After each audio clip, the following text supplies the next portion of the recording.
Last week I reviewed Super Adventure Island, and now we're playing Super Adventure Island 2. I've been hearing from my mutuals in Nerdland that this game is worth playing, and even more than the first one. And they were not wrong, and I'm just excited to get into it today. So Super Adventure Island 2 came out in 1994 by Make and Hudson Software. We continue with the same characters from the past Adventure Island games with Master Higgins and Tina. And throughout all their adventures, they have decided to get married and go off on their honeymoon, which is so great because on a quick personal note, I just came back from my island honeymoon, and that's what had me itching to play an island-themed Super Nintendo game when I got back. So Master Higgins is about to embark on his fairy tale ending, but just then the music speeds up, so you know something's about to go down. Lightning strikes, thunder rolls, and a cyclone rips through the seas, separating the two lovers, and they wash up on shore far apart, having no idea where they are and having no idea who they are. That's right, you guessed it. We got a classic case of cyclone-induced amnesia. Tina was found on her side of the island by a king who took notice of her beauty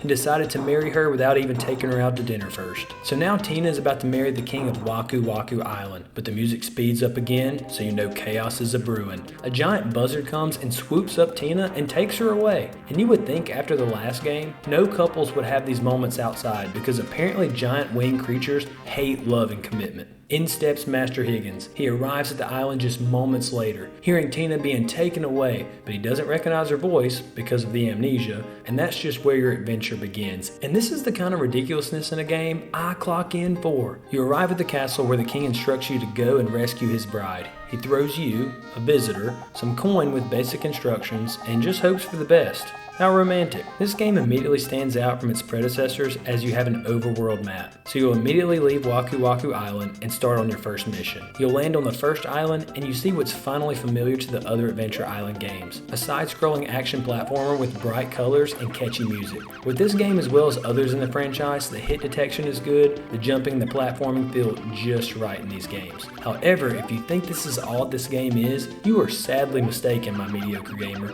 This isn't just about running to the right and avoiding enemies. This is about exploration. Each level is non-linear and contains hidden areas, items to grab, places to explore, and puzzles to solve to progress further, which means there is so much more to this game than you previously thought. Just when you think you've seen it all, there's an underground cave or a treetop village to check out with hidden levers and puzzles that lead to more goodies. I will note that enemies can get annoying. They're cute and simple with hit detection that I like, but they respond the moment you leave the screen, which is annoying for a game that leads you to backtracking and exploring. And I think that's my only complaint about the level design, which to me is the biggest positive and takeaway from this game. There are jumping pads to balance on, icicles to run away from, vines to climb, currents to be swept up in, caves to explore. I mean, there is so much interaction that keeps giving you that little dopamine hit to keep going and going just to see what we can get into in the island. I mean, as far as level design in this game, I'm sure that they've taken from a lot of other games, but they just got that spice blend just right.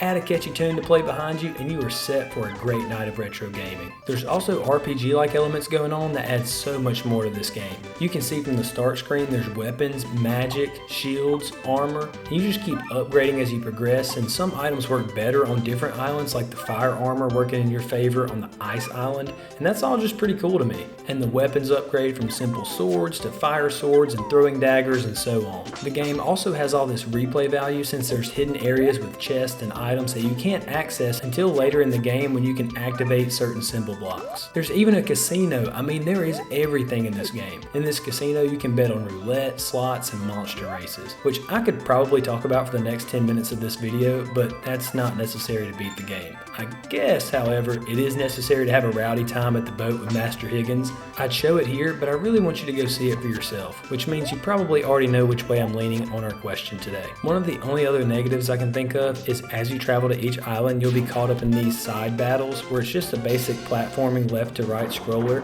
and it just seems repetitive and inconvenient. I mean, I see what they're trying to do here, but it just gets old after a while. As far as the difficulty is concerned, it's welcome to newcomers, but there's also extras in that replay value for more seasoned retro gamers. I think the gameplay is probably aimed at a younger audience now that I think about it, but I don't care. There's so much of this game, and I love it. And the younger target market just makes the animations a little more simple, but it makes it more colorful and responsive, which basically sums up the boss fights in this game. The soundtrack isn't quite as good as I thought it would be, but I think it's just because my expectations were so high from the first game. But it's still catchy and made for a fun experience. All in all, the game was a surprise, and I had a ton of fun cracking open mini DPs and playing it all week long. I mean, we went from a basic side-scrolling platformer to a multi-world RPG with complex levels, so much exploring, and top-tier level design. I mean, they really ramped it up. I might even call it one of those hidden gems people keep referring to.